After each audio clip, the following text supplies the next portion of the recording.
You're up. Hey, folks. Thanks for tuning into the Bamf podcast. I'm your host, Mike Lafferty. I'm your animated host, Mike Lafferty, which is my first cheesy joke of the evening because we're going to talk about cartoons today. Um, and sometimes those long droughts you get between good superhero movies, oftentimes the best entertainment you're going to get outside of the books themselves is animation.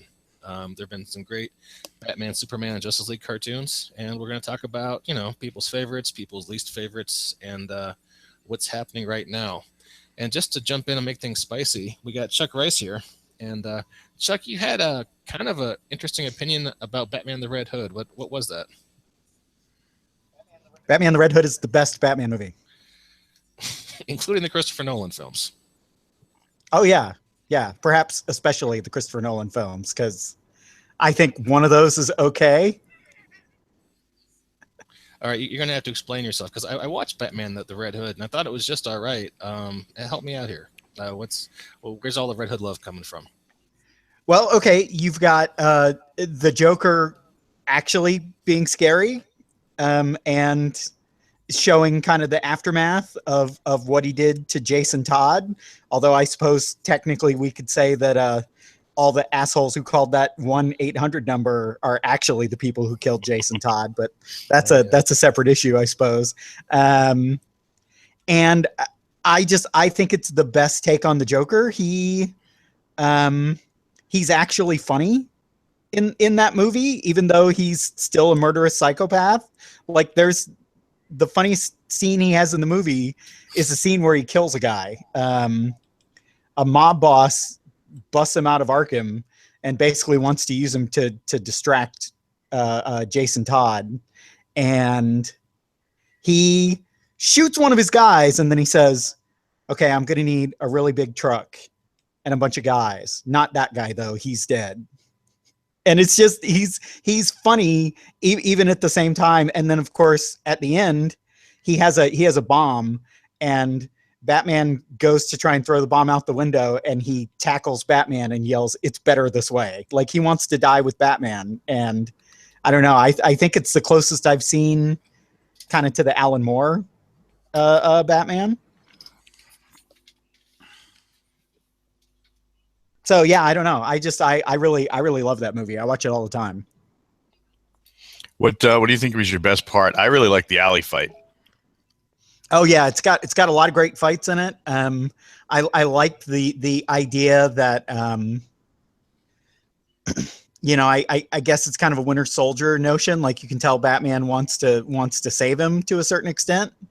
Yeah, I don't know. It's really, I think, a perfect kind of self-contained Batman movie with no origin, by the way. I really am looking forward to getting to see Batman's origin yet again in the Affleck movie, because no one can leave it alone for some reason. Do we have to do that again? I mean, they feel like they do.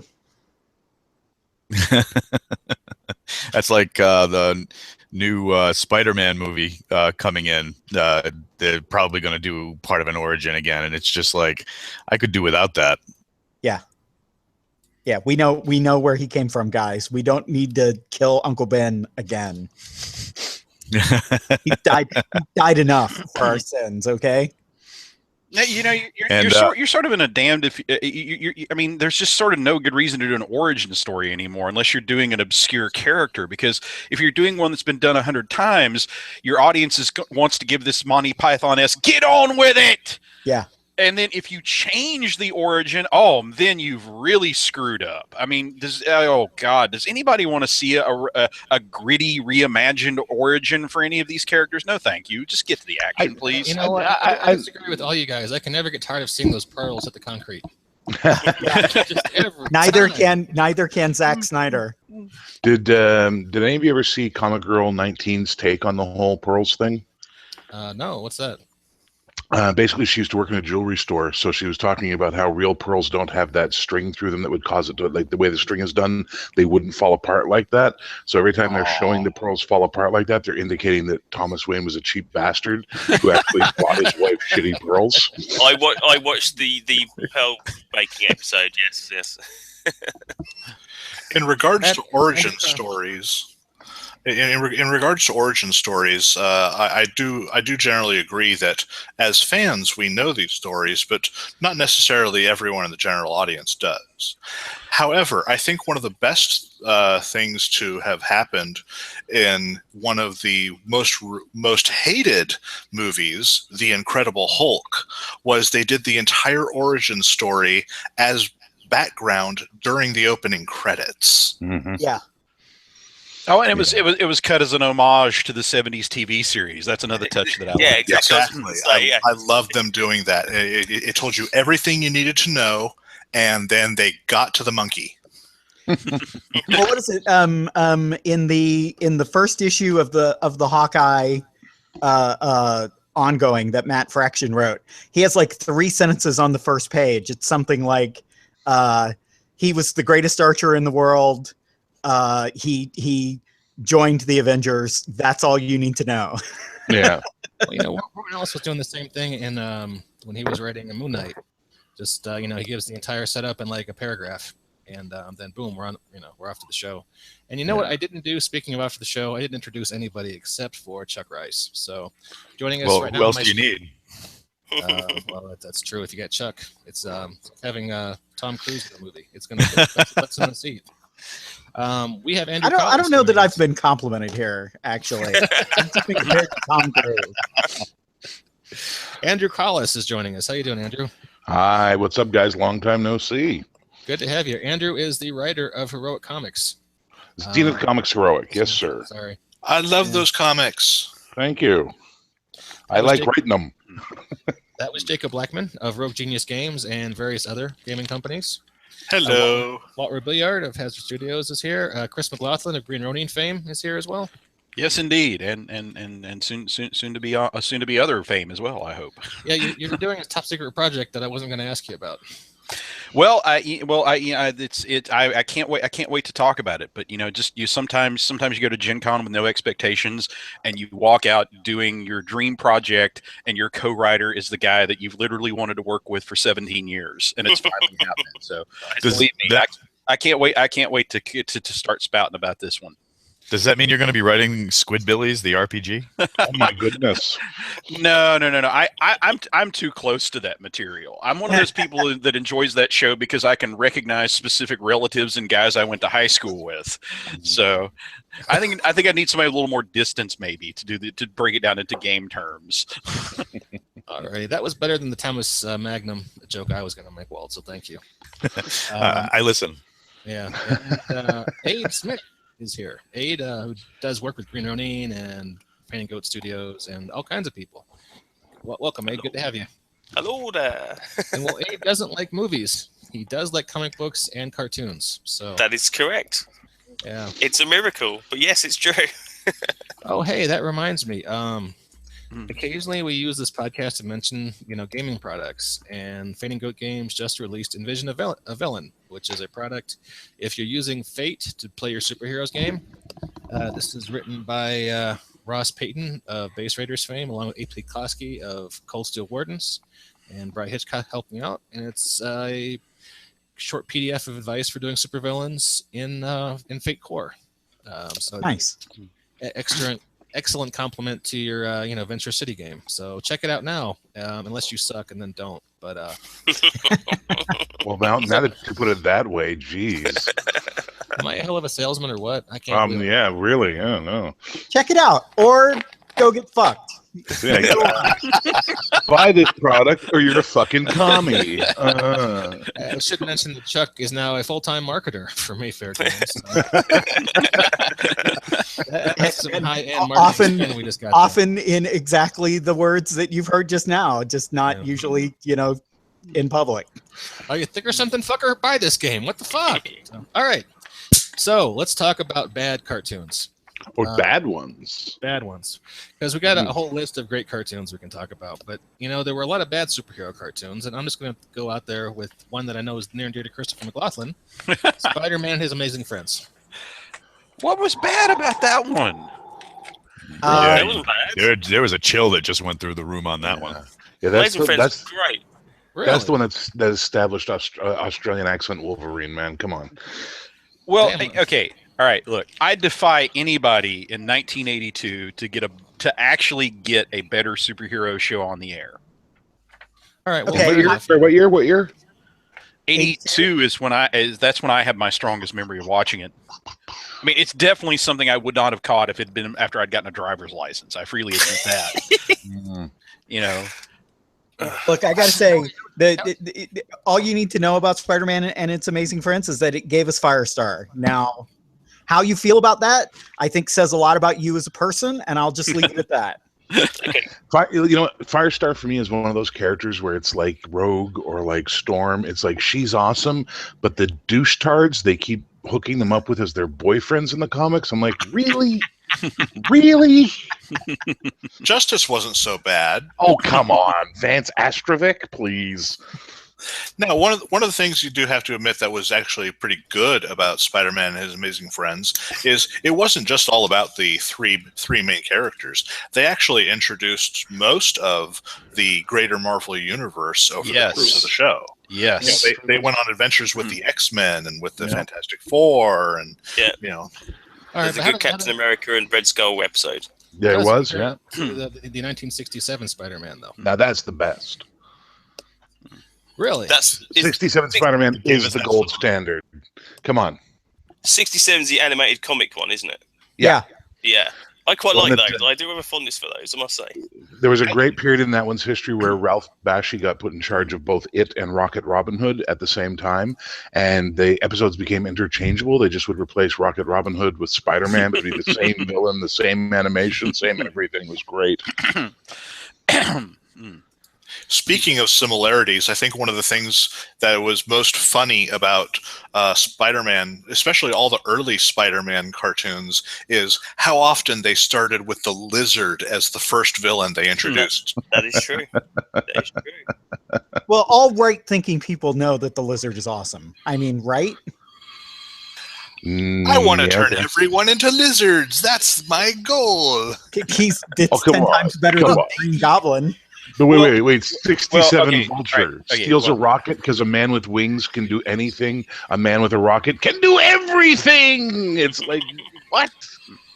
Well, Yeah, listen, you never hear I that tell you, song?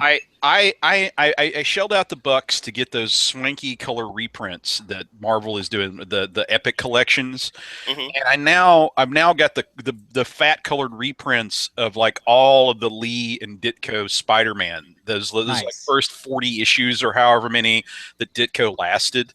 Yeah. And I have a rule that you cannot go wrong with anything in those 40 issues of comic book, those first 40 issues of Spider-Man. And the Lizard is in there, so that makes the Lizard a great character. I mean, any creative period where you can make something like the Enforcers cool. I mean, that should totally not work. But my God, if they give Fancy Dan a solo title, I'd check that out just because that's such a, I'm a little guy, I'm Fancy Dan, I kick you in the face. There you go. That's comics for me. So yeah. Fancy Man was recently in Squirrel Girl, which I know none of you guys are reading. And you should. Oh, God bless them. So yeah, I mean, Lizards in those first 40 issues, you can't go wrong with that. You just can't. My friendly local comic shop actually has the comic that is the first appearance of Squirrel Girl. So you got it up in the wall. Times. So, Yeah, by you the way, ever feel like the DC guy in the Marvel room? How you doing, guys? How's it going? Wow. Well, actually, Andrew, I have to tell you, I've been listening to a couple of other podcasts. And, What? No! It happens. It happens. Slut. And Slut. they've been covering Rebirth. Oh, have they? Tell me about that, Walt. Tell me about it. Yeah. I've actually been picking up some DC titles. Good, isn't it? Started Walt? with- It's good. It started with Mike getting me hooked on Aquaman, and then I've gone Batman, and now I'm in like 100 a month deep on don't worry, DC Walt. titles. In like 9 months, they're going to reboot the universe. Of again. course, naturally. This And is a right very at the moment that I like short-term, it again. Well, I it's mean, a very short-term relationship for you. well, Aquaman. That's our guy, right? That's Yeah, oh God, yeah. That's Dan Abnett. Abnett. Yes, Yeah, Dan friend of the Abnett. That's our podcast. guy. We got to be reading that. Oh, it's really good. And it's a good Aquaman book, which is so rare. You really got to appreciate it while it's around. Yeah, for 9 months, and then they're going to kill him like with toxic waste, and he's going to be a teenage girl when they reboot the universe. No. DC, not Marvel, guys. DC. No. Sadly, I think I could apply that to either comic company.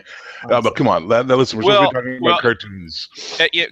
Kidding aside, look. I mean, you look at this. You look at the sales right now. DC has gone back to their original characters, and they're just cleaning Marvel's clock. I mean, for whatever else Marvel has done with trying to diversify their line, they're getting killed in the sales market. Yeah, but it's the writers. It's the writers. Look at the names on the Marvel comics now. They're nobodies. They're people you most haven't heard of. All the name writers are going to DC and Image now because at least they're getting to write stuff they want to write, not having Disney executives tell them what to write, which is kind of interesting, I think. The Mark Waid Avengers has been a lot of fun, and that's except for Spider-Man. That's all. Well, Spider-Man, Sam Wilson as Captain America, and Iron Man's in there, but everyone else has a different take on a classic character. And it's great. He's also writing Defenders, which is sort of the young hero book. But by the way, the greatest moment in Spider-Man and His Amazing Friends was when Dan Slott killed them in Spider-Verse. That was terrible. Killed all three of them. Horrible. No. It was a beautiful, beautiful thing. Hey, speaking of young heroes and angst, Jacob, what's that favorite cartoon of yours that's coming back? Oh, you're talking about the Young Justice. Young Justice season 3 is finally coming back. Damn, after Skippy. years and years of us gnashing and wailing and wanting a season 3, we finally get that coming. I'm so happy about that. Because, I've been a fan of Greg Weisman's cartoons since I first started watching Gargoyles, Disney Gargoyles, and that's going was back. Great show. Gargoyles is amazing. And then when he did Spectacular Spider-Man, I was hooked. And then that show went away, and then we got Young Justice, and it's like, Greg's on this? I'm watching that. So yeah, I'm so happy that we're finally getting a third season. So this is going to be on Netflix exclusively, right? I'm sorry, say again? Netflix exclusively? I have yet to hear what channel it's going to be on. I would love for it to be on Netflix because then we can binge the hell out of it. But all I know is it is not going to be on Cartoon Network. That is the only thing that is only thing for certain. And we won't have to deal with that weird release schedule they had the first season. God, yeah. Whereas, a delay for 6 weeks, and then, they immediately transition from season 1 to season 2 in less than a week. And they change the title of it so your DVR doesn't get it. It almost sounds like they didn't want it to succeed. Oh. Yeah, if you want to keep up with Young Justice news, I recommend going to the Whelmed Young Justice Files podcast. That's on crashingthemode.com. A friend of mine, Rich Howard, does that, and it's a great show. And we should mention that frequent podcast guest Steve Kenson has been on there occasionally talking about the Young Justice. So, oh yeah, so check it out. It's good stuff. Who's seen Justice League Dark yet? I have not seen that yet. I'm waiting for the DVD to come out. Then I will watch that. It's pretty skippy. Is it really? Did they actually get Constantine right? Oh yeah, it's really I was actually surprised at how good a job they did in the end. And the other question I had: does Batman being there make sense?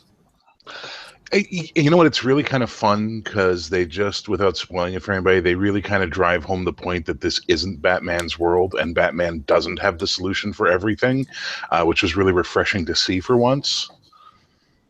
I would agree because that's kind of the problem with that character is Batman always knows what to do. Oh, he's the ultimate overwritten character, please. Yeah, they kind of touched on that when they did the Teen Titans versus Justice League animated, which I liked. Which was really good, yeah. It was very good. Because, the Justice League were totally out of their element. They had no idea how to deal with a demon. Well, exactly. And I got to say, I really liked the Raven Damian Wayne thing. I thought that was really, well done.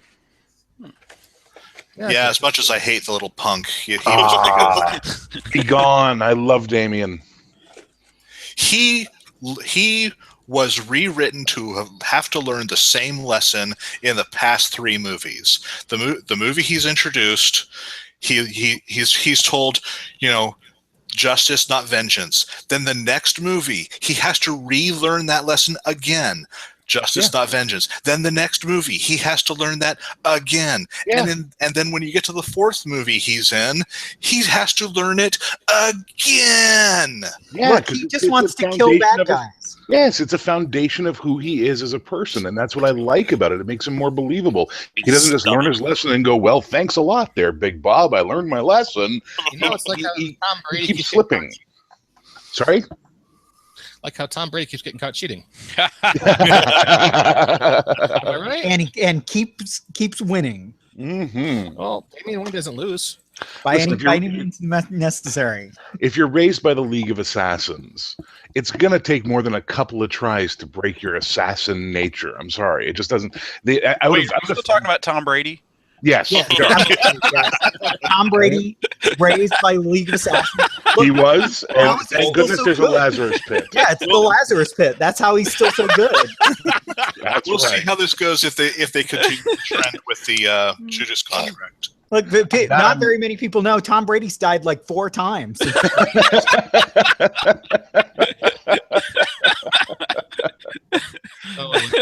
I'm looking forward to this contract, and after seeing Justice League Dark, I have a lot of faith that they're going to do it well. And that Yeah, brings I'm- me to Justice League Action. I'm sorry, go ahead, Chris. Oh, Oh, excuse me. did someone say So Justice Joe. League Action? What was that? Yeah. No, I was enjoying it for what it was, kind of like the original Clone Wars, where those little 5-minute snippets of action. Some little short 15-minute bursts with a little clever dialogue and some action, and doesn't get bogged down. That they had John Constantine in one of the first episodes. I mentioned this before the show, and they had this a bit where he had a very thick British accent doing really hilarious British slang that no one understood.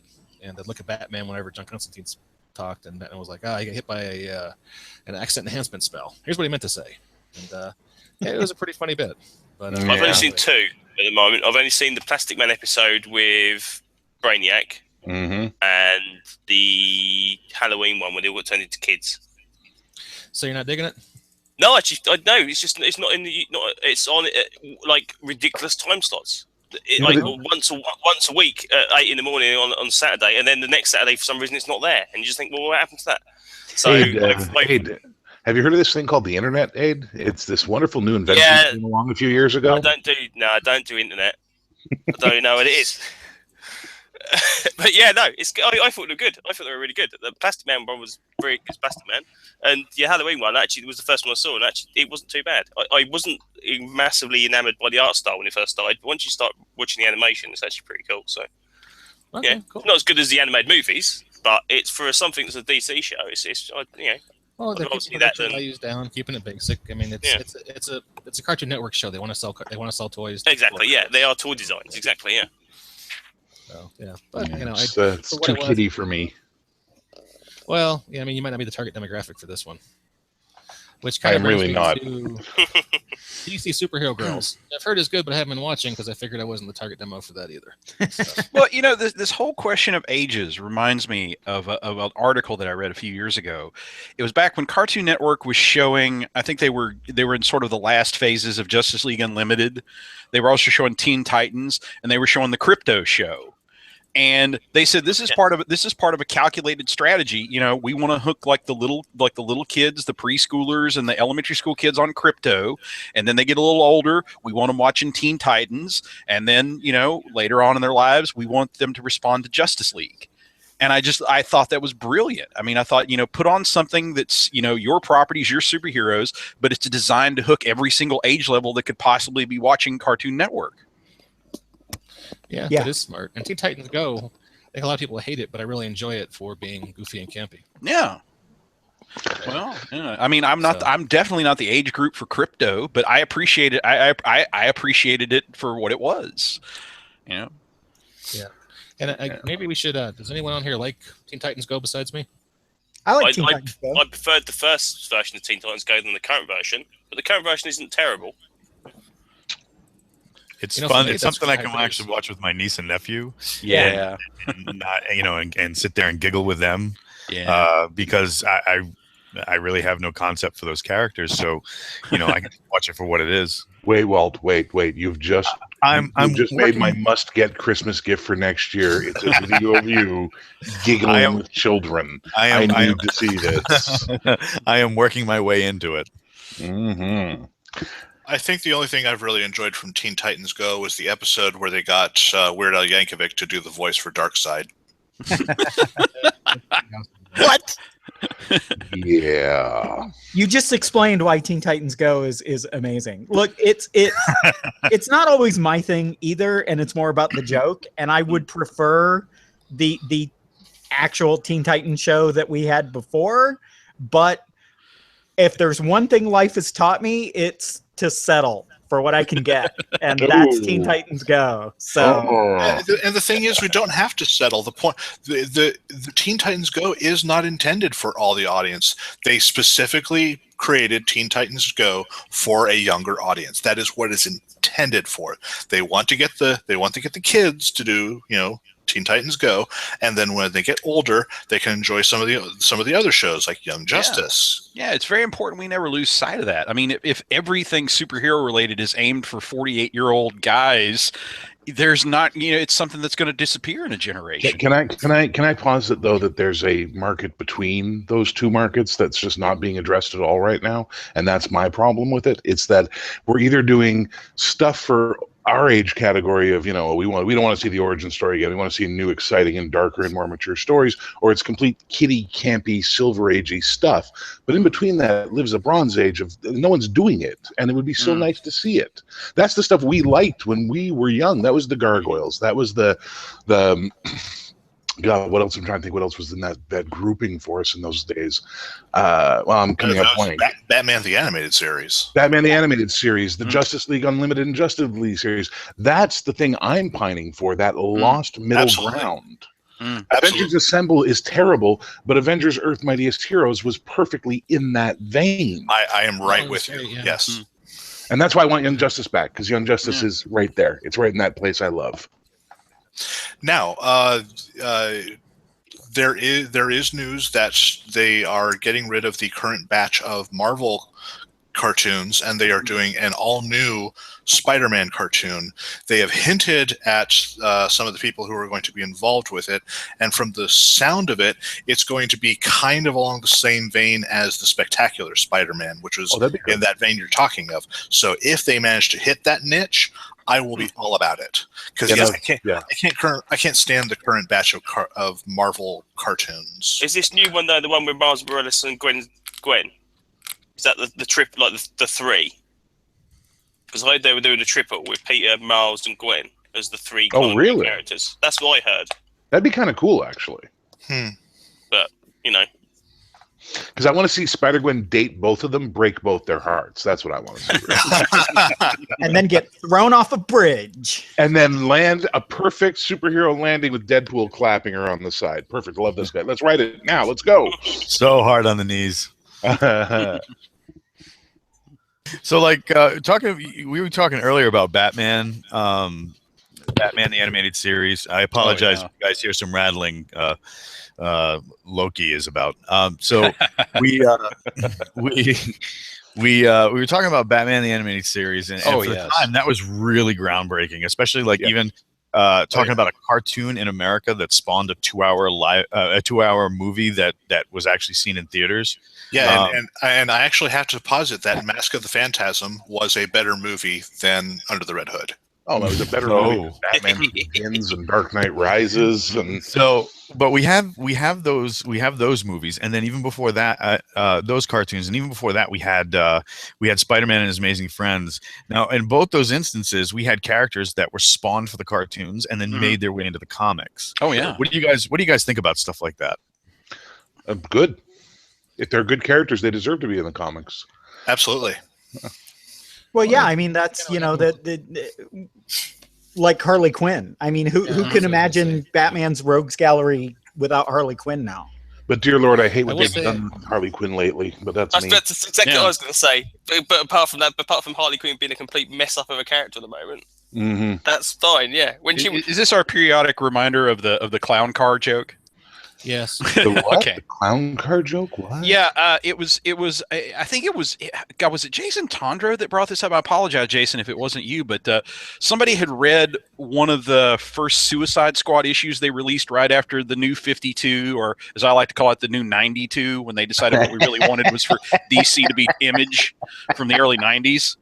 And apparently, there's some scene where Harley Quinn is coming on to somebody, I think Deadshot, and she makes this reference to her vagina being like a clown car. Wow. Ugh.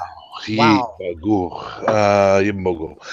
No, this is why New 52 was a complete mess. I'm sorry. There was some good stuff, Cordoval's, stuff like that. There were some good moments within it, but overall, just a complete mess. And I would agree. But hey, let's talk about Hanna-Barbera. Huh? Mm-hmm. How's that for you? Sure. Okay, you are talking to the biggest fan of the original Birdman and the Galaxy Trio right here, my friends. Wow. I am not joking. Those were some fun cartoons. They were awesome. Are you digging Future Quest? I haven't Future touched Quest it. is- I'm scared of it. I'm scared of it. Okay, It's good. okay, man. Please trust me. Read It's really Future good. Quest. Please read Future Quest. It is amazingly Is good. Really? this the DC reboot comic? Is that what that is? Yeah, Yeah, don't bother with that. It's Birdman, Galaxy Trio, Blue Falcon. Who else? Space Ghost. Yeah. Johnny Quest. Johnny Quest. Yeah. The big robot guy, the guy who's kind of Thor, but he's Gigantor. Frankenstein Jr. Yeah. Oh my God! Really? Hmm. Yeah, oh It's yeah. kind of bad though. It is it's really really good. It's It is really really good. All right, I'll give the first issue a try. I'll give it a try. I mean, as these things go, it could have been a lot worse. Yeah. Okay, what was something we wanted to make sure we mentioned? Look at our list. Oh yeah, we want to talk about Thundar and Space Ghost. It talks, Hanna-Barbera as kind of neglected supers universe. So what do you guys think about Space Ghost? I never got into it. I love Space Ghost. I don't know how many I saw, because in the UK we never get anything unless it was like 17 years after the original event. But what I saw of it was fantastic. Yeah, I'm a massive Space Ghost fan. So Space Ghost went off the air like Yeah, last about 3 years ago. Yeah, in Britain. Yeah. And World War II rationing just ended last week. That's right, Class, exactly. okay? And I But believe Space- you have something called baseball as well. Yeah, Have you heard of this new country, America? By the way, yeah, it's I've heard it's all fields. it's all the now. rage with the kids. But yeah, no, Space Ghost was really cool. I don't know. I can't say. I know. I can vaguely remember little bits about it, but I know it was a character that always stuck with me. That every time DC kind of wheeled out a new Space Ghost series, it's something I'd always pick up. Yeah, So, it was which is the prime reason I bought Future Quest, because it had Space Ghost in it. So now I want a Space Ghost solo series. So I kind of describe it as being a Green Lantern fan prior to the last couple decades. Well, for the last 15 years or so, where Green Lantern got good. But like I've always wanted a really good Space Ghost comic book or cartoon, and you can kind of see the potential there. But we look back to most of what you got sort of cheesy. I was a Wait, Space Ghost Coast to Coast fan. That's what I liked. But that's kind of like the Batman 66 of Space Ghost.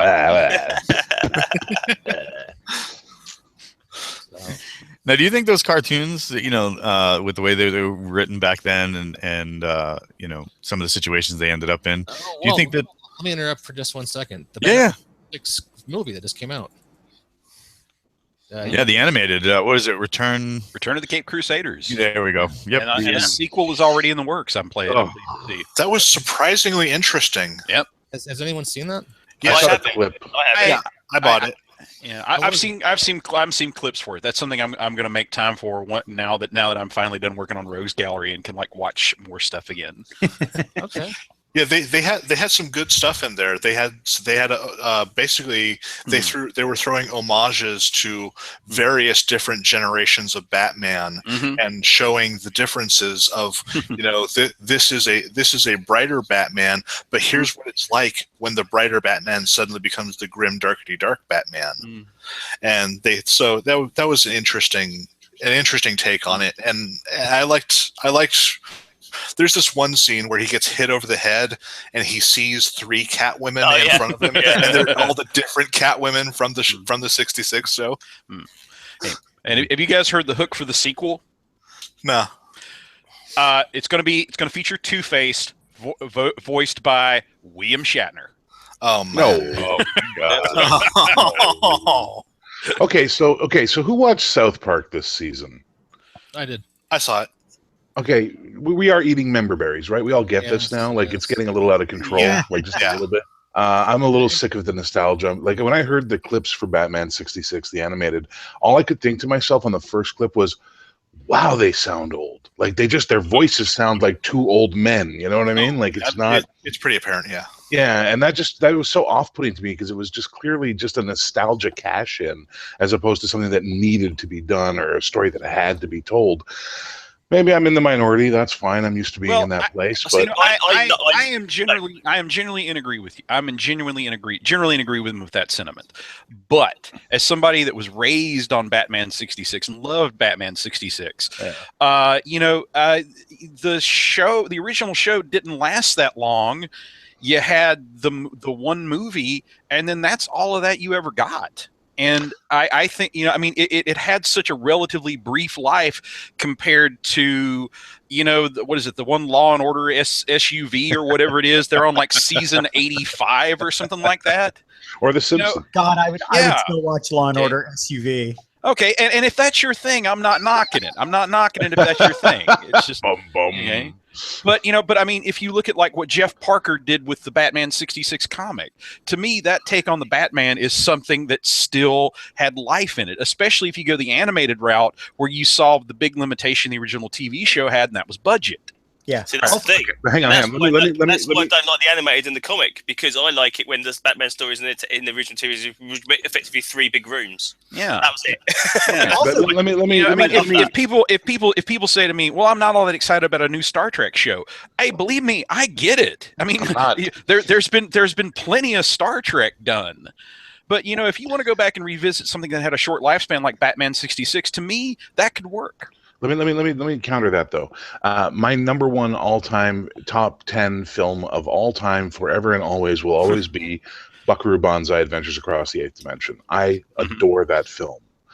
I don't want to see any more. It was perfect. It is a moment in time like the Batman 66. Oh, sure. It perfectly encapsulated what it was. And for me, anything that comes after just diminishes its light. Well, yeah, there are obviously some things that just tell a complete story and never need to be done again. DC, are you listening to me? 12 issues of Watchmen was all anybody ever needed. But Batman 66 was not a complete saga. If they want to add more to that, I'm fine with it. Yeah, but that's like the Wonder Woman 70, whatever it is. It's like we didn't need more. I understand you guys like it. That's cool. I'll capitulate the point on this one and not argue it too hard. But for me, I want new stuff. I'm tired of member berries. I want more new. I want new ideas. I'm totally with you on new stuff. But I think that's why I like Court of Owls. Yeah. But if we got to revisit something, go back and revisit something that hasn't already been done to death.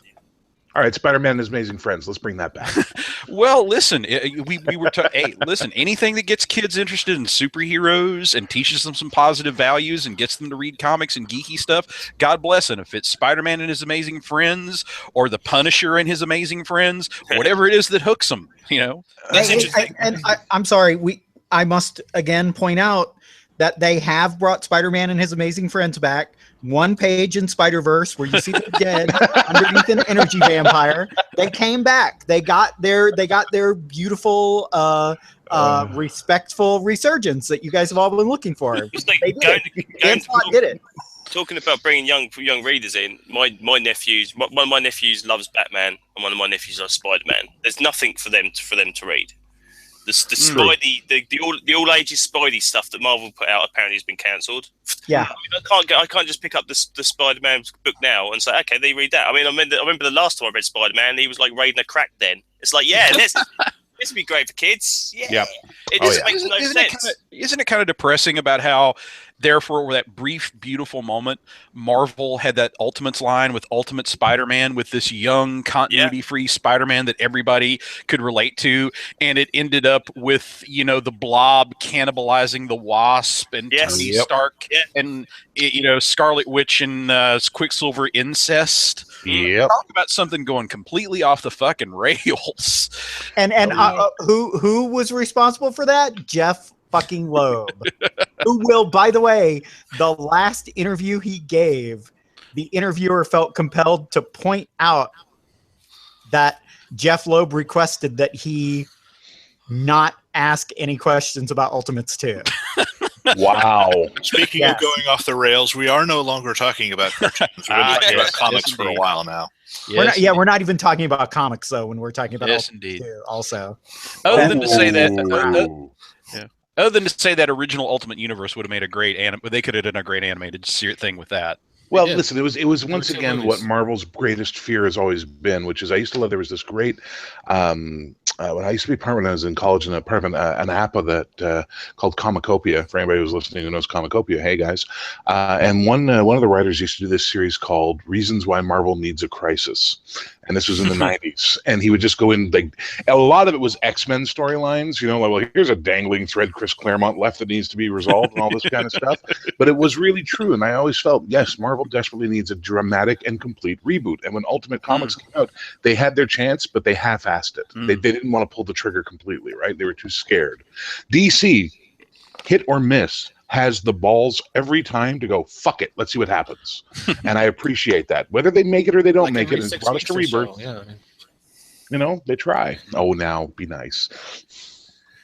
I'm just being honest. But, hey, let's give DC their props. It's been almost 50 days since they've done something stupid, which is kind of a good run for them.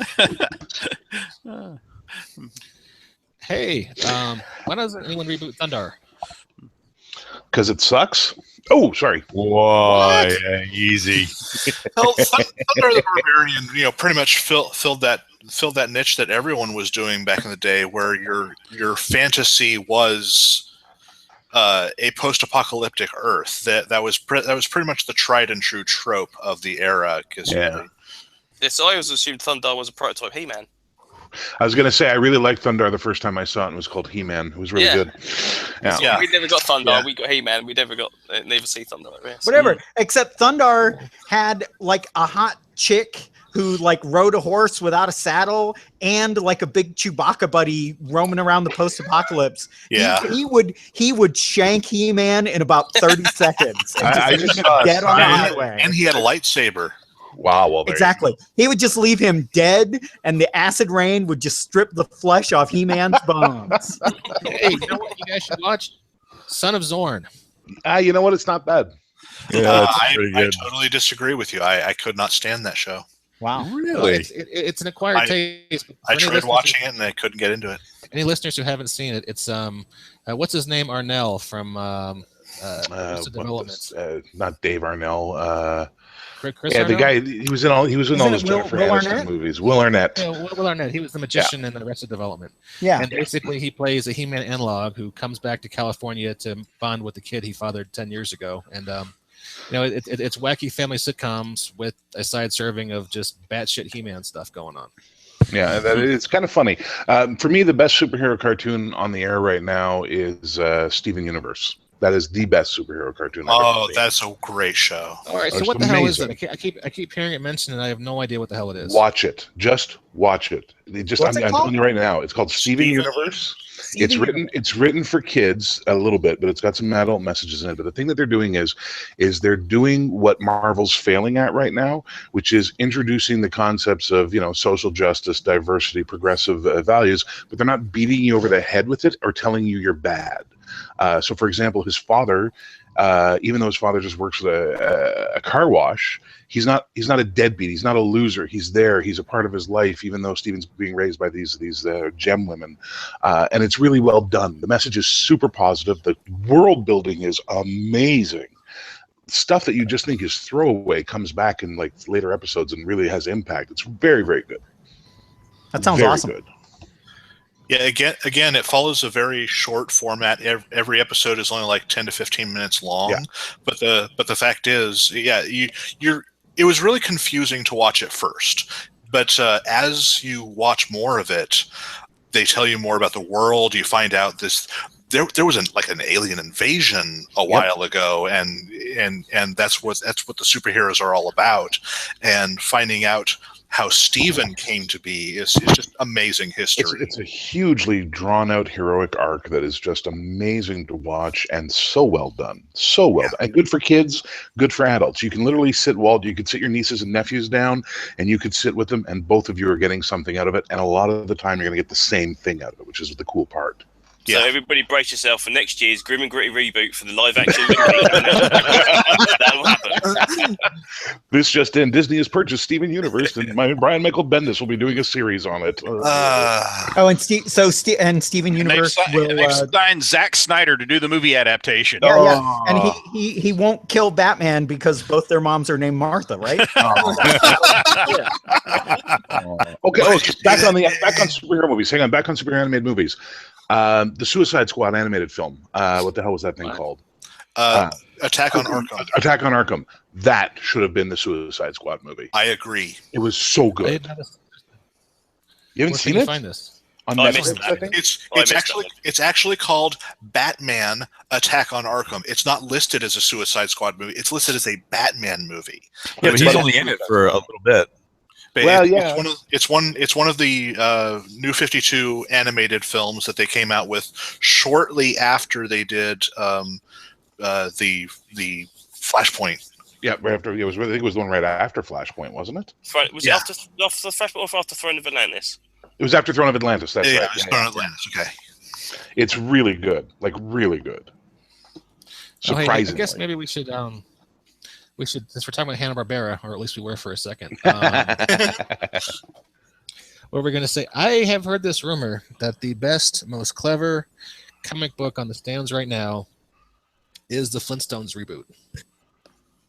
No shit, hand to God, I'm hearing this. I haven't read it. Well, I tell you, I'll say this much about it. I haven't read it, but I read an issue synopsis that I think is kind of like the perfect Rorschach test about whether or not it's going to be for you or not.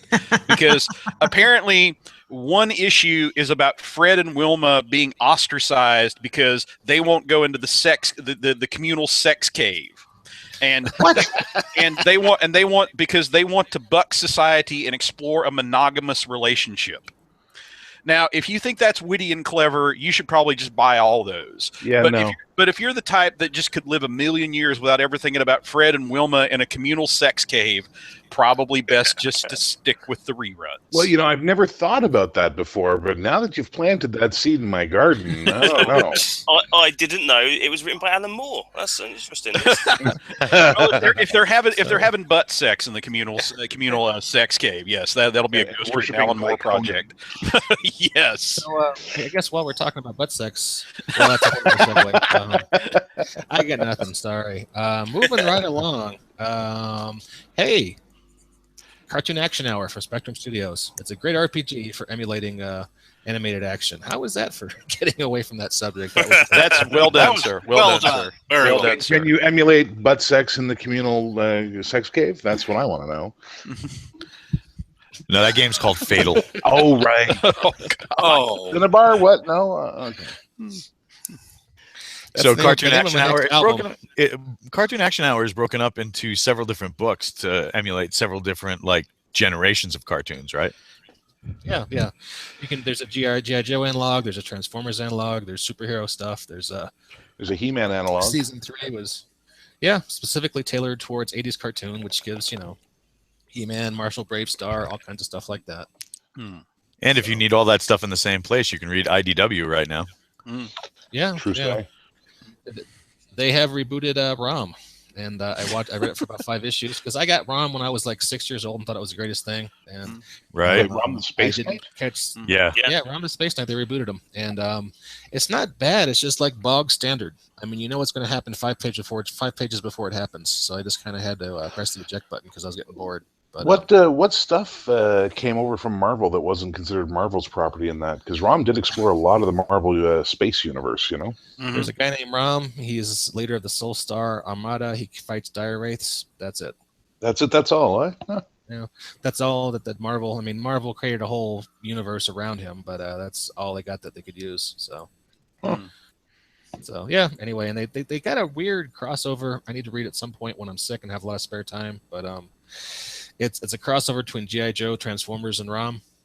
It's not. Yeah, but the thing is, it's not a crossover. It's an established universe thing going on now. That is it. That is. Rom is now part of the Transformers and GI Joe universe. Yeah, it's and Micronauts. And Mars. Mask. Oh, and Gem and the holograms are going to show up later.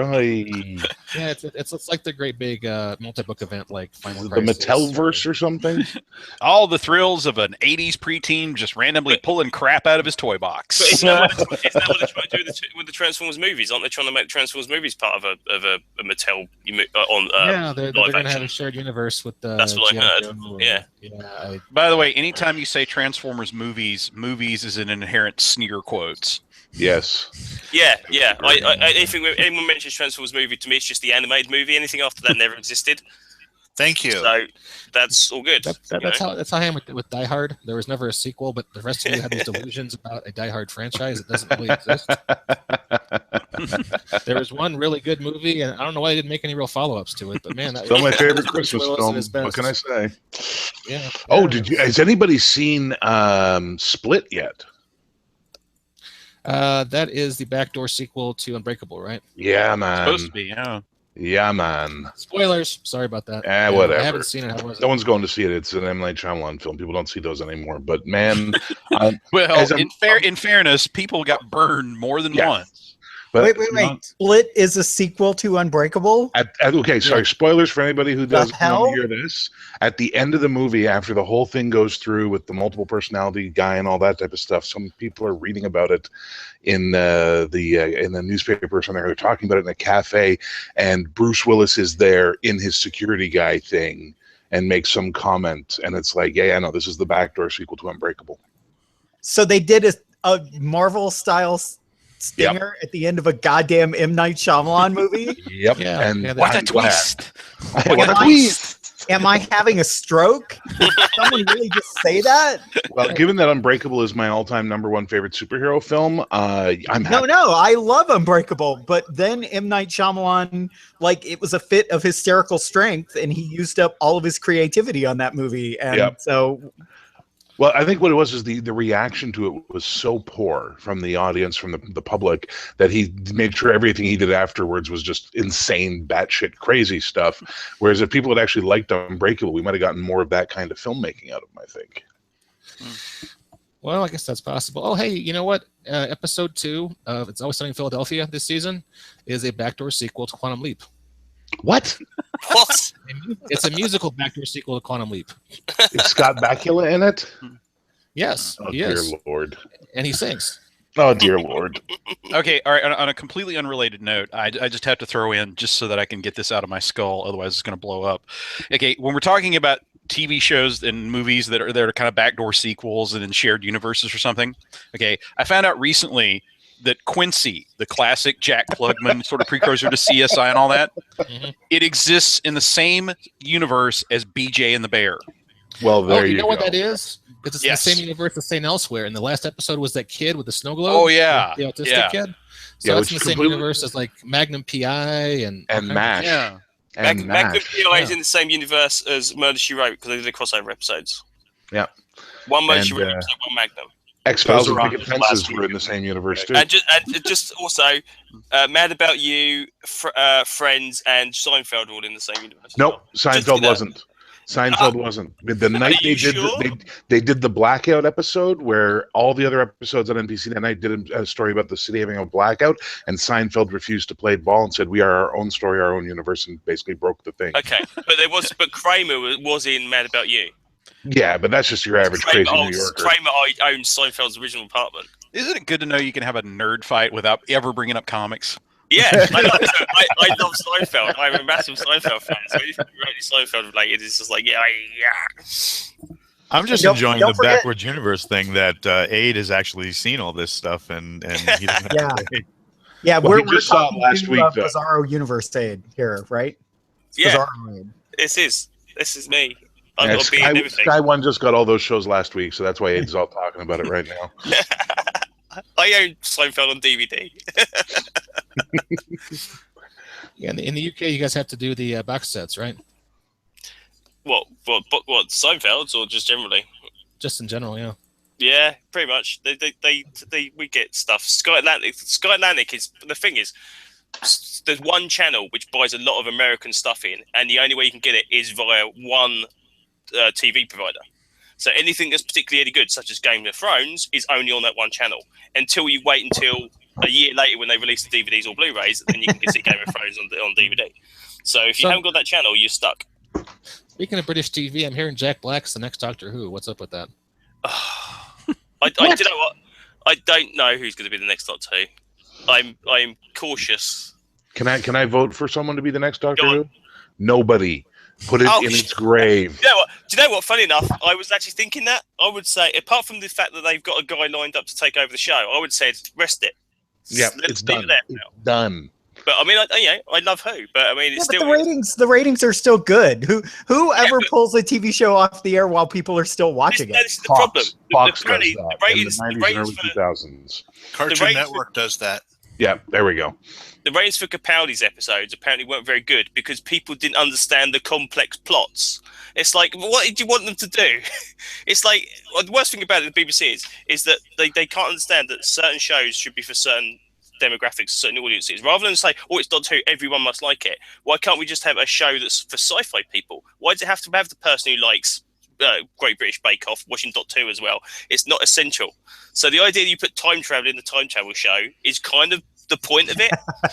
So I want to see Great that's British like- Bake Off with time travel. That's what I want to see now. well, that's gone to another channel now, so that won't happen. BBC have lost that.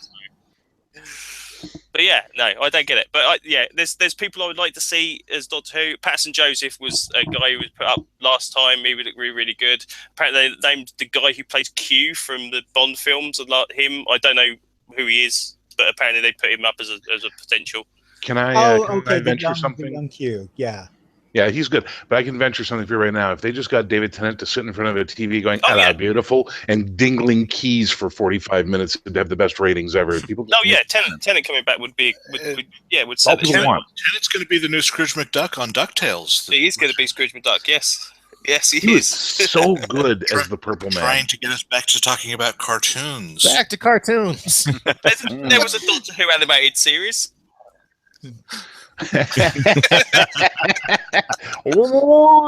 Stretching. It's true. So if you look at Scrooge McDuck, what about cartoons like the Animaniacs, which were just Don't even. Greatest cartoon ever made. That was the last of a great era of Warner Brothers cartoons. oh my god, Okay. like the song about the states Oh. and the elements. No. Every word in the English language as a song. The countries of the world as a song.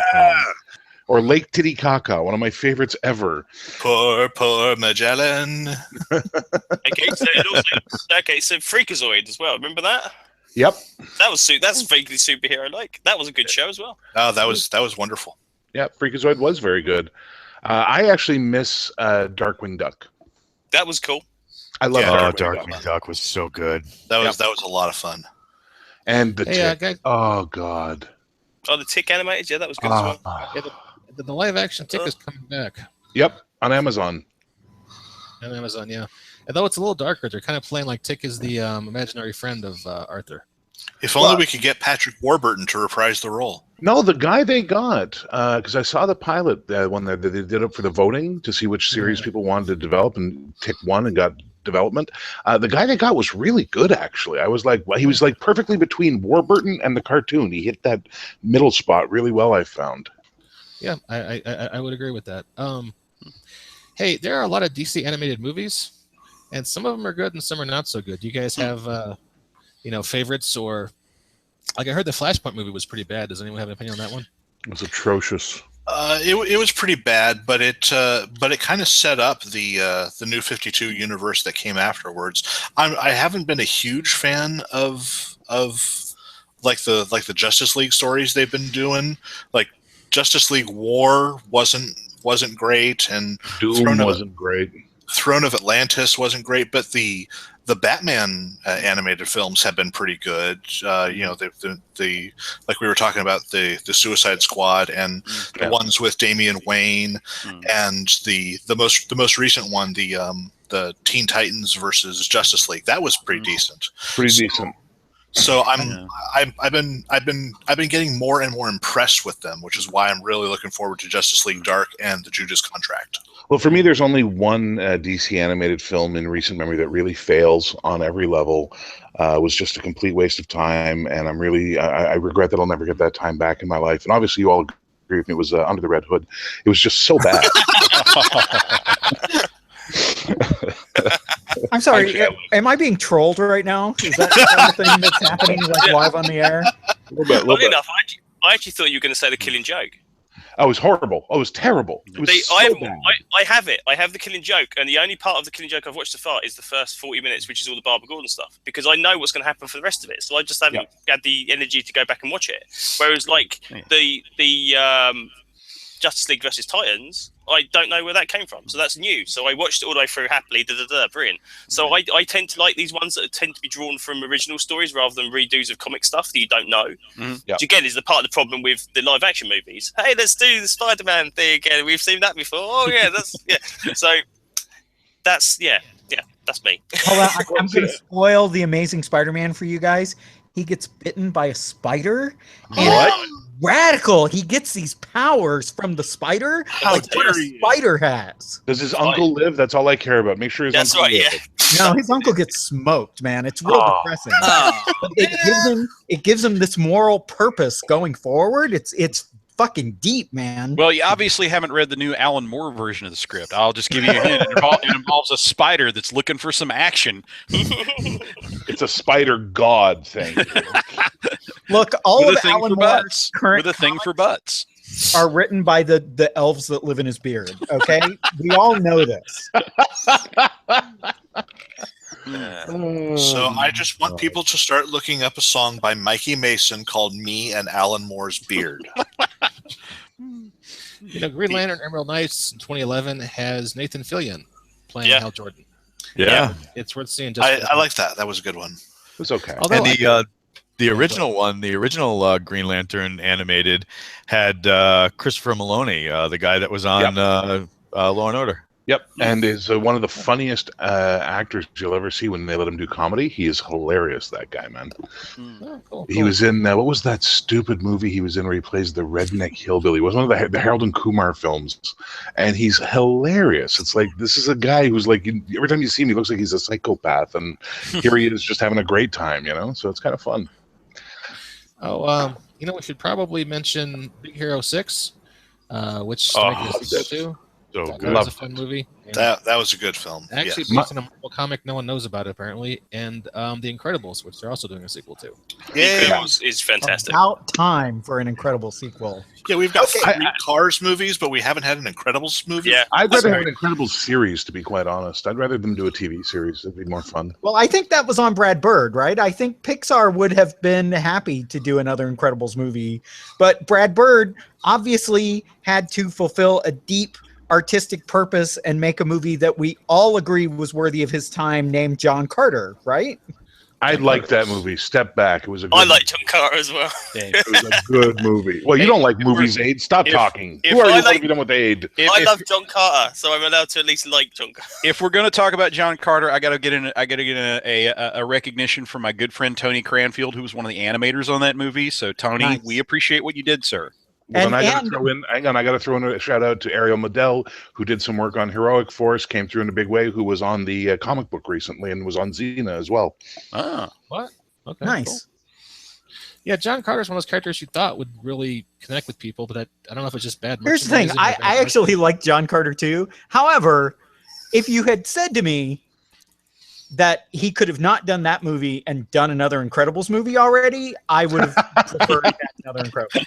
So there you go. That's, to me, John Carter is an opportunity cost thing. It's like, why are you doing anything? And then he did a Mission Impossible movie, and I'm just sitting here going, what are you doing? What are you doing? He also did Cars 2, which, we would all be better off. The man made a movie with Samuel L. Jackson playing a character named Frozone and didn't make a sequel to it. What is he doing with his life? Well, but here's the thing. Okay, if it takes him a little time to come up with something equal to that, I can cut him some slack. It's called Guardians of the Galaxy. Oh, good one. Hey, how was that cartoon? Has anyone seen that cartoon? It's terrible. It's just like it's just like the Avengers cartoon that's currently come out, which honestly I equate to a group of junior high school students got a hold of the character sheets of the Avengers, and this is how they're playing them. Yep. They're the only fighting- good story arc they did was the Squadron Supreme. Their Squadron Supreme story arc was really well done, and that's it. I have to say that the Squadron Supreme story was excellent, but other than that, it has been a Shit pile show. of dumb. Complete shit show. So I'm not missing That's anything also to go with Hulk and the Agents of Smash, isn't it? I mean, what the Yeah, hell? I mean, absolutely terrible. What about Oh, Mastermind? Everybody lost Oh. their shit over Despicable Me, but Mastermind came out at the same time, and I thought it was the superior superhero. Mastermind was way superior to Despicable Me. I love I like Mastermind. Mastermind. Yeah. The only difference was Mastermind didn't have the minions. I was going to say, yeah, Exactly. last one didn't have $1 billion market opportunity. Yeah. I'm not sure how Minions cut out. I'm really not, but yeah, I got. Yeah. Just like George Lucas sitting on his big old pile of Ewok movie, listening to all of us talking about how he wrecked the third movie. Yeah, my heart's breaking. kid. Sorry to get off track on that a little bit as you bring it up. I watched a fantastic YouTube video recently where a guy who is a cinemaphile sat down and basically went over the prequels and said, literally, you guys, we've all have no idea what a fucking auteur George Lucas is. And he started showing certain composition of frame, moments, choices, things like that. Holy shit. Oh, they're beautiful movies. They're layered, man. They're layered. They're absolutely beautiful movies. I just don't care for the story. Also, Yeah, but I don't care for anything Star Wars. Hayden Christensen could not act his way out of a fucking wet paper bag, and Yeah, but he hates sand, man. It gets everywhere. Come on. It's hard. That said, I'm not a big Star Wars fan. I do like Rebels, though. Rebels, yes. I'm looking forward to Rebels. I'm still working my way through Clone Wars, so I have to go. Clone Wars was good. Actually, you will be glad you have finished Clone Wars. There is a lot of callback to Clone Wars in Rebels. That's what I thought, because I knew Rebels was the same people. So, and I knew Ahsoka was in Rebels. So yeah, I figure I have to finish it. So, anyone else a Rick and Morty fan? Yes. Rick and Morty is awesome. Can't wait for season 3. Oh yes. When the hell is it coming out? March, they're saying now. Yeah, he's really taking his time, but considering the level of storytelling Rick and Morty has been doing, I don't blame him. Please take your time for quality. I will wait for quality. It's like Venture Brothers. Exactly. I'm happy to have those gaps in time between, because every season Venture Brothers delivers for me. Yes. I really wish someone would do a Venture Brothers board or card or RPG game. Card game would be awesome. There's so much going on there. I'd like to know. Oh more my about god, that's brilliant. Mike, wow. Hey, Mike. Who's the Green Ronin guy? There's a Green Ronin guy in here. Who is it? I work off and on for them. Cool. Okay, someone get the license. Yeah, someone get the license. I will totally draw for that. I will playtest the shit out of it. My prices are reasonable. My playtest price is free. I'm only guessing, but surely there's been a Munchkin version, right? Because hasn't every single intellectual property been turned into a Munchkin game at this point? I don't know. I don't think they have for that one. I'm still waiting. I'm still waiting on Munchkin, Glengarry Glen Ross. That would be a good one. I play the coffee is for closers card. Oh yeah. Well, I play second prize is a set of steak knives. Third prize is you're fired. Oh, you got me. I kind of want to play this game now. It writes itself. It It'd does. be a There's great not much game. Venture I'm Brothers kidding you. merchandise. They don't even have like T-shirts and action figures. But, They have next to nothing, really. they were going to make a movie a few years ago, but the guys couldn't get the script done in time, so they just did a direct-to-video movie instead of the theatrical release when they finally finished a few years later. So, but yeah, it's a really fascinating universe. I'm not sure if they even have a fan base. Oh, speaking of good superhero things, they don't have much of a fan base. Supermansion. The what? Supermansion. No one's heard of it. It's getting a second season. It's by the guys who did Robot Chicken, so it's claymation. Huh. Brian, I will have to look this up. I'm Bryan looking it up right Cranston now. making bad fame. It's it's Bryan Cranston, Seth Green, people I haven't heard of, but it's it's basically the guys from Robot Chicken do a superhero show. So if you like Robot Chicken, that kind of crude humor. Okay, guys. definitely enjoy Bryan it. Cranston voices the main character whose name is Titanium Rex. I'm in Oh, that's He's great. the League of Freedom. Titanium Rex, Black Saturn, American Ranger, Keegan Jubot, Michael Key is part of it. Brad, and Cooch. I'm in. Yeah, I'm he's sorry, like did you Superman. say Jubot? Jubot? Yep. An introspective and soft-spoken robot man initially called Robobot, he renames himself Jubot after discovering his creator was Jewish and after befriending a rabbi who gives him a hat. Yeah, it's a fun show. He's going through that same thing they have all the robotic characters go through. You know, am I really human? What am I? And he finds out his mother was Jewish. And if your mother is Jewish, you can be ethnically Jewish. So he goes with it. So but Nice. yeah, it's fun. You should check it out. And I got nothing else to say about that. So yeah, I'm watching the first season right now on my daily commute. So Yeah, I'm looking at this list of voice actors. Bryan Cranston, Keegan Michael Key. You've got some top talent here. Bryan Cranston is like Superman, except instead of coming from an alternate timeline, like the guy in Astro City, or from another planet, he comes from under the earth. He's a mole man Superman. Oh, nice. Well, that's So, on my yeah. watch list. Yeah, we should get that license too. Although there's all these licenses I would like to get, but I don't know if there's any fans that would, You know what's funny? There's only one license I want, and it's the weirdest. When I say it, you're going to maybe make a crooked eyebrow at me or go, yeah, that's an interesting idea. I want the Super Unicorn Crooks universe license. Remember that book that came out for Eminem first edition, Crooks? That was the Yes. I know who I'm talking to here. I'm just saying it out loud. Yes. I want that license. I want that license badly. Those characters belong. Well, They belong in the Zenith universe. That's all I'm saying. Well, I mean, most a good many of those guys went off to Paizo and could probably, buy and sell all of us. So, I mean, Yes, true. That's true. they could probably they probably cut you a deal because they certainly don't need to stick anybody up for the rights. Yeah, it's figuring out who there owns were them. some That's cool the characters, but problem. then they just kind of disappeared after first ed. You never saw them again. Well, they did. No, there was a second edition update that Darren Bulmer did the stats on, if I recall correctly, and then that was it. It just died off. But it was the best stuff I ever saw for Eminem. It was what I really like. When I saw that, I was like, I want more of this. No! Oh, excuse me. I've got to go take the lance out of my heart here. Oh, Excuse me there. oh, poor you. I'm so sorry.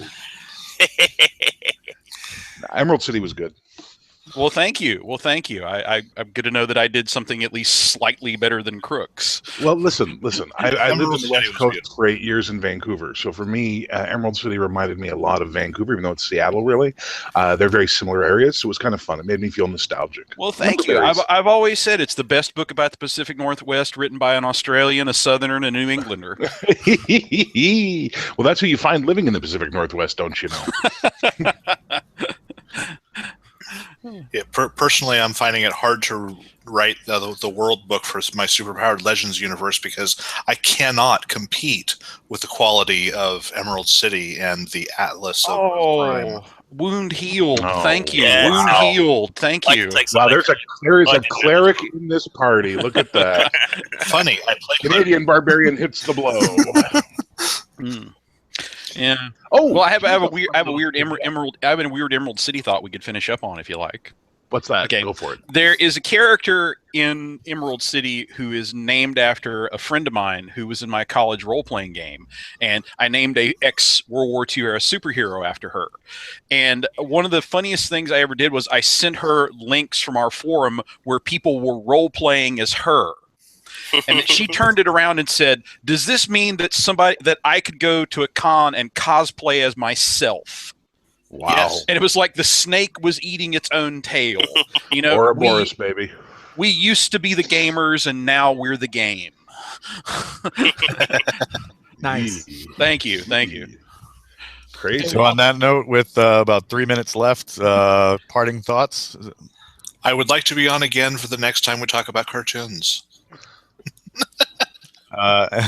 We can do that. And I'm I've sorry, been did you talking talk about cartoons.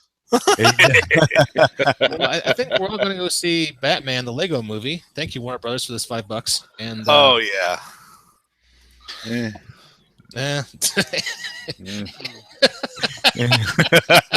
I'll teach you guys a little French. Anybody here speak French other than me? we There's a beautiful French expression. It's one of my favorite of all time. Is "je m'en fous," which pretty means I don't give a fuck. So, "je m'en fous," Lego Batman. "Je m'en fous." Well, if you had a 3-year-old in your house, maybe you'd feel differently. I don't, so it works out wonderfully. At least as far as the police know. Well, you That know, was Andrew, when kinda creepy. civilization collapses here in the lower 48, maybe I can come crash on your sofa and you can experience the joys of having a toddler in your house. Because I think we're only 2 weeks away from that, last I heard. So, Yeah, I'm childless. I'm childless myself. I had a friend of mine say, "Oh, well, I gotta interrupt our conversation for a second. I gotta go feed my toddler." And I was just like, "Is there a trough involved?" I know nothing about this. not usually, but sometimes. Just that super soaker loaded with pablum used at distance, right? The other day at daycare, I was dropping him off and looked at the teacher and said, "That goddamn fucking truck cut us off on the way in this morning." And I was like, "Oh, the things he hears from his mother."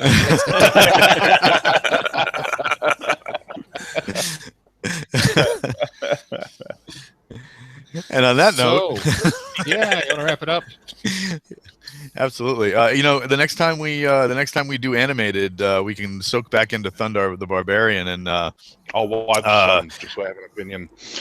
Reed Sanfilippo, who did our random character generator in Supers, has been writing a series for Goodman Games called Under a Broken Moon, and he'd love to come back and talk about Thundar. So that'd be awesome. Yeah, that would be great. Cool. I feel like we're missing something somehow, but oh well. That's what part 2 is for. That's what part 2 is for. We've been at it for like an hour and a half, so we should wrap it up. So, thanks to everybody for coming out. This was a good time, and thanks for our listeners for indulging us. And we'll catch you next time on the Bamf Podcast. Yeah. Peace, love, Paisley.